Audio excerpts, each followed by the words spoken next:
할렐루야. 우리 주일 오후 예배 또 경비와 찬양 예배에 나오신 성도님들을 환영하고 축복합니다. 우리 곁에 계신 분들과 우리 반갑게 인사하겠습니다. 믿음 지키며 삽시다. 특별히 주일 오후 예배의 자리가 이제 피곤할 수 있지 않습니까? 날씨가 얼마나 좋은지 푸릇푸릇한 것이 눈의 피로를 참 이렇게 편안하게 해주는 것 같아요. 산으로 들러 나가고 싶은 마음이 있을 텐데 참 대단하신 것 같아요. 이 주일 오후 예배 자리에 또 은혜를 사모하고 또 말씀 가운데 세움받기를 소망하는 우리 성도님들에게 주님께서 갑절의 은혜를 더하심을 믿습니다. 우리 옆 사람에게 축복하겠습니다. 참 대단하십니다.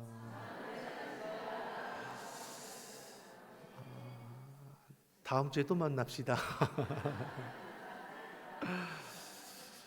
우리 1절의 말씀을 보면 여호수아가 아침 일찍 일어나는 것을 볼 수 있습니다. 이는 지도자의 그 성실함을 보여주는 거죠. 일찍이 일어나 행할 일을 준비합니다. 지금 이스라엘 백성들은 시딤이라는 곳에서 진을 치고 있습니다. 장막을 치고 있는 거죠.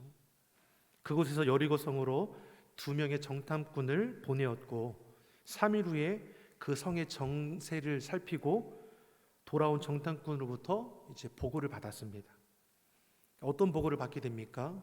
여리고성의 거민들이 하나님의 군대가 다가온다는 소식을 듣고 간담이 녹는다, 두려워하고 있다라는 것을 전해주게 되죠. 정탐꾼들은 앞으로의 승리를 확신하며 하나님께서 저들을 우리 손에 붙여주셨다라는 것을 선언합니다. 아멘이시죠? 같은 것을 보더라도 믿음으로 보는 눈하고 내 육신의 눈으로 보는 것은 분명히 다를 겁니다. 그렇지 않습니까? 모세도 12명의 정탐꾼을 보내었을 때 12명의 정탐꾼 중에 10명은 무엇입니까? 저들이 비교해 볼 때 우리가 메뚜기 같다라고 얘기하지 않습니까? 하지만 여호수아와 갈렙만은 저들이 우리의 밥이라. 하나님이 말씀하신 젖과 꿀이 흐르는 땅, 우리에게 약속하신 땅이라 믿음으로 선포할 줄 아는 것이죠. 여러분, 저와 여러분도 믿음의 눈으로 보고 믿음으로 선포할 줄 아는 삶이 되기를 간절히 축복합니다. 앞서 하나님의 말씀이 여호수아에게 임했을 때 이스라엘 백성들에게 3일 후에 요단을 건널 것을 말했습니다. 3일 동안 여호수아는 자신이 할 수 있는 것을 이제 준비하는 것이죠. 정탐꾼을 보내어 여러 곳에서 정세를 살폈고 루벤 지파, 또 갓 지파, 므낫세 반 지파를 선봉에 세울 준비를 다 마쳐두었습니다. 그리고 정탐꾼을 통해서 확신을 얻고 이제 지체 없이 요단 강가로 이동하게 됩니다. 200만 명이 넘는 이스라엘 백성들이 요단 강가까지 이동하는 데는 하루가 아마 좋게 걸렸을 거라고 생각해 볼 수 있습니다. 요단 강가에 도착한 이스라엘 백성들은 거기서 진을 치고 또 3일을 보내게 됩니다. 이 3일 동안 여호수아는 요단강을 건널 방법을 지시하게 되죠. 먼저는 언약궤를 맨 제사장들이 제일 앞에 서서 행진을 하고 백성들은 거리를 두고 그 언약궤를 따라가라는 것입니다. 오늘 본문 3절의 말씀이죠. 3절의 말씀을 우리 다시 한번 같이 보겠습니다. 백성에게 명하여 가로되 너희는 내 사람 제사장들이 너희 하나님 여호와의 언약궤 매는 것을 보거든 너희 것을 떠나 그 뒤를 쫓으라. 아멘. 가장 앞서가는 무리가 누구입니까? 제사장들이죠. 제사장들이 무엇을 메고 있습니까? 하나님의 언약궤를 메고 있습니다. 그리고 루벤 지파, 갓 지파, 므낫세 반 지파가 그 뒤를 따르고 이어서 이스라엘 백성들이 그 뒤를 또 따라 행하는 것이죠. 왜 가장 먼저 언약궤가 나아가고 그리고 백성들이 뒤따르는 것입니까? 언약궤는 하나님의 궤라고도 불리는 이 직사각형의 상자이죠. 그 속에는 무엇이 담겨 있습니까? 하나님이 주신 십계명, 2 돌판이 보관되어 있습니다. 이 언약궤는 하나님의 말씀, 늘 함께 하신 하나님의 그 은혜를 상징하는 언약궤이죠. 이스라엘 백성들이 요단강을 건너고 여리고성을 나아갈 때 무엇을 앞세우고 나아갑니까? 하나님의 언약궤, 하나님의 말씀을 앞세우는 것을 우리가 보아야 하는 것이죠. 하나님이 우리 앞길을 인도하시고 계시니 두려움이 뒤따라올 수 없는 것입니다. 우리는 하루하루 막연하게 살아가는 인생이 아닙니다. 아멘이시죠? 아이고 오늘 하루도 그냥 잘 지나갔다, 이런 인생이 아니죠. 우리보다 앞서가시는 여호와 하나님, 그 뒤를 따라가는 인생일 줄 믿습니다.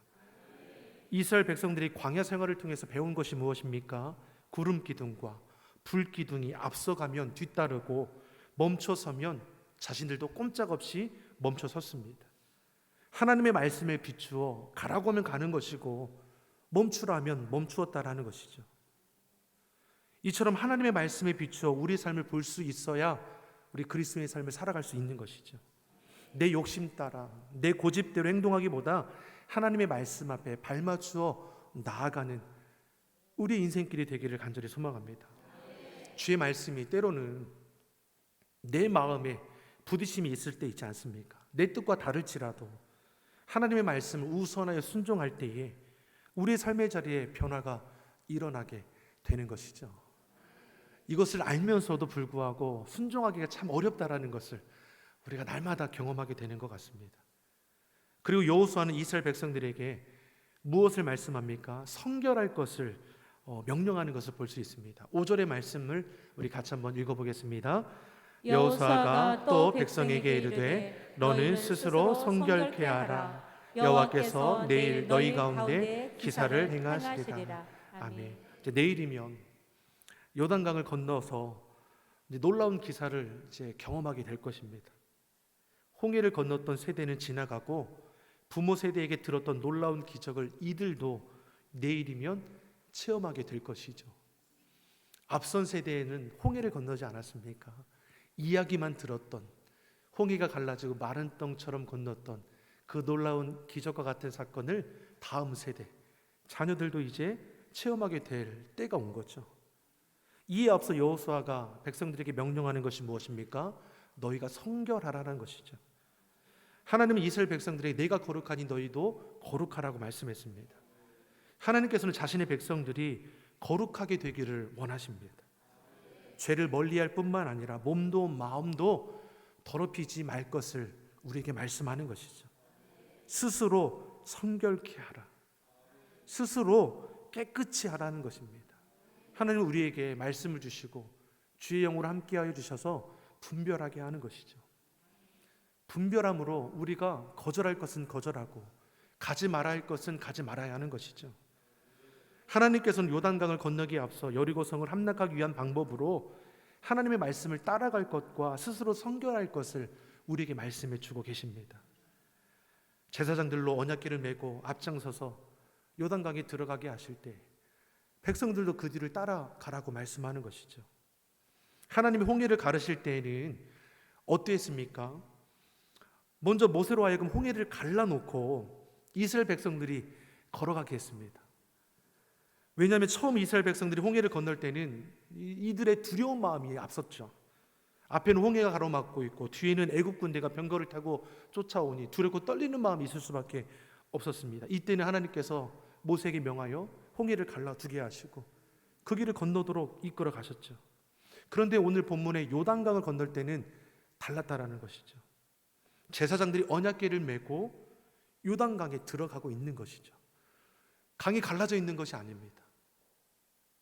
그 강가로 제사장들이 언약궤를 메고 들어가는 것이죠.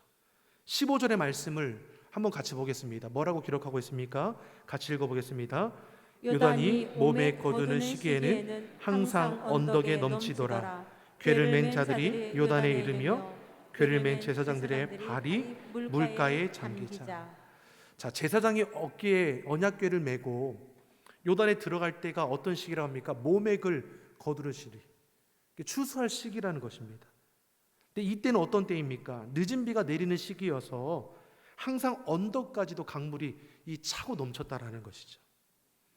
즉 모맥을 거두는 이 시기 요단강이 크게 범람하여 수심이 더욱 깊어질 뿐만 아니라 유속이 빨라서 헤엄치는 것 자체도, 배를 타고 이동하는 것 자체도 어려운 시기라고 우리에게 말씀해 주는 것입니다. 그는 인간적인 방법을 동원해서라도 요단강을 건널 수 없는 시기였음을 우리에게 말씀하죠.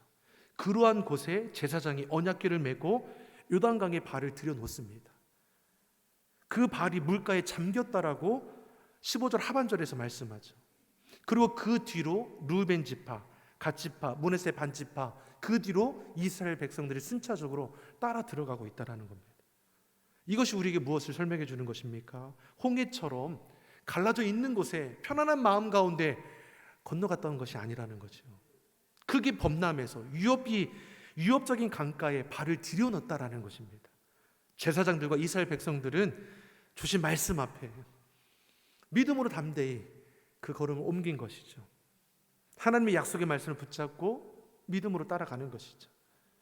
성경에 기록한 수많은 기적과 이적들은 믿음을 통해서 드러났음을 우리가 알 수 있습니다.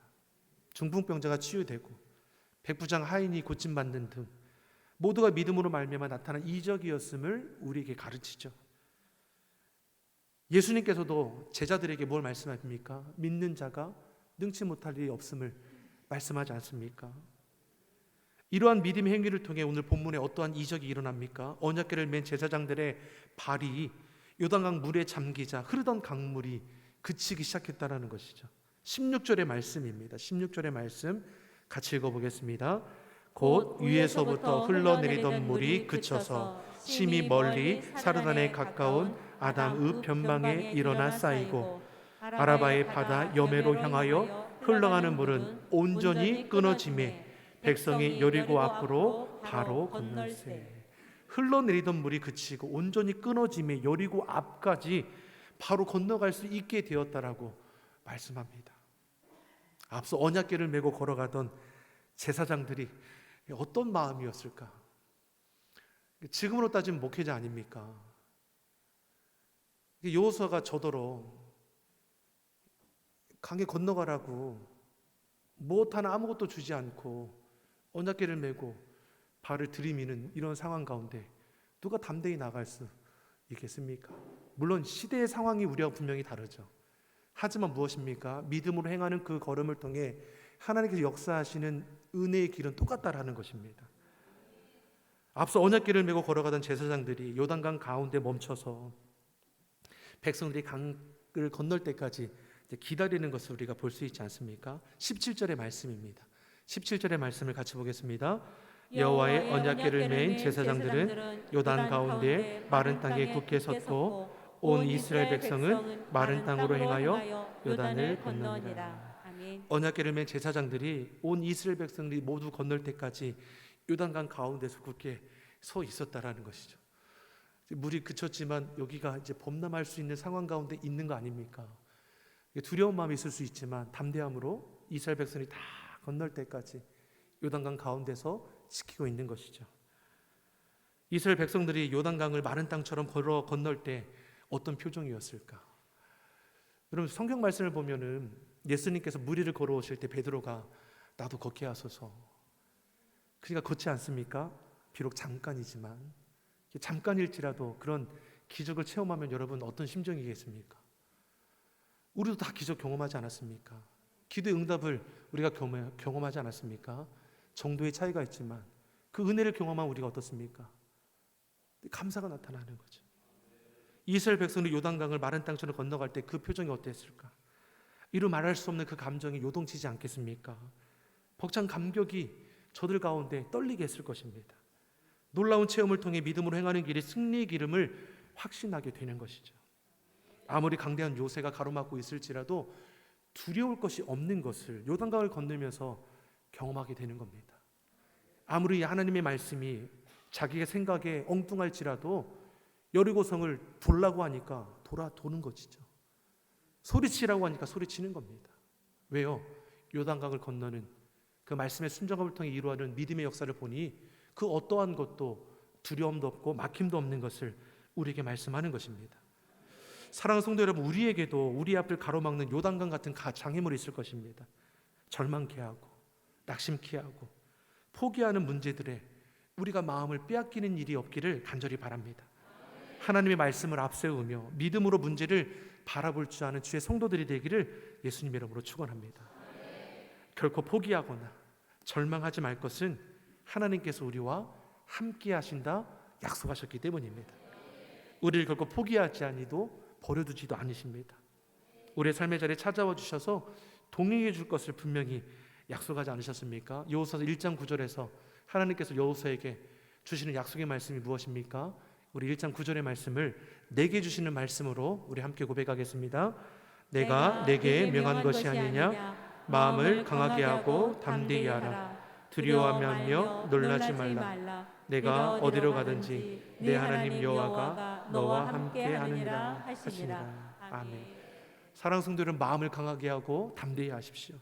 두려워 말고 놀라지 마십시오. 내가 어디로 가든지 내 여호와 하나님이 함께함이라. 우리보다 앞서가셔서 우리 갈 길을 예비해 두시고, 우리가 때로는 낙심되었을 때 우리를 그 자리에서 일으켜 주시는 여호와 하나님, 지금도 우리의 심령 가운데 늘 말씀해 주시고 위로해 주시고 감당할 수 있도록 능력도 더해 주시고 믿음의 눈으로 살펴서 돕는 자를 더해 주시는 하나님의 그 은혜를 우리가 날마다 경험하며 믿음으로 고백하며 승리하는 우리 시온석의 온 성도가 되기를 예수님 이름으로 축원합니다. 기도하겠습니다.